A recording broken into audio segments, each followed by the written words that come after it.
C'est une première en Chine, une banque de lait maternel. Et ici, plus qu'ailleurs, l'expérience vaut sans doute le coup. C'est dans la ville de Guangzhou, au sud du pays, que depuis le mois de mars, ce centre encore expérimental est ouvert. Dans un pays rongé par les scandales sanitaires, notamment liés au lait infantile, les responsables du projet y placent beaucoup d'espoir. 80 femmes y participent pour l'instant et Li est l'une d'entre elles. Pourquoi je viens ici et ce qui me motive, dit-elle, c'est pour les enfants, seulement pour eux. J'ai vu les reportages à la télévision sur les bébés malades. J'ai eu pitié d'eux. C'est la principale raison. La Chine a été frappée ces dernières années par plusieurs scandales concernant le lait infantile. Le pire étant celui de 2008.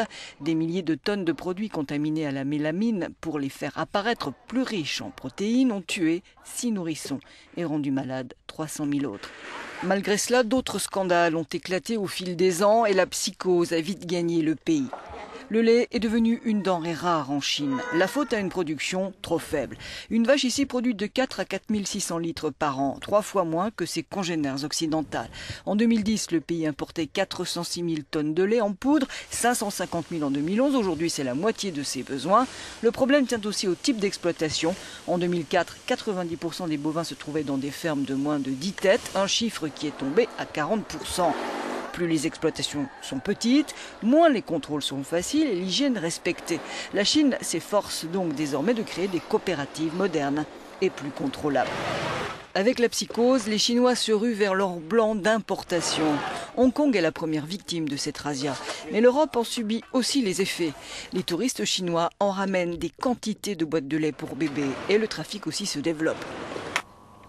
Dans ce contexte, la création de la banque de lait est forcément une bonne initiative. Mais les défis sont nombreux pour celles qui ont lancé le projet.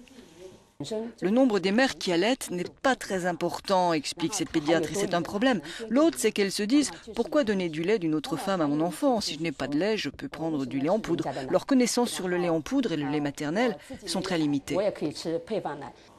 Changer les mentalités ne sera pas le moindre de leur travail.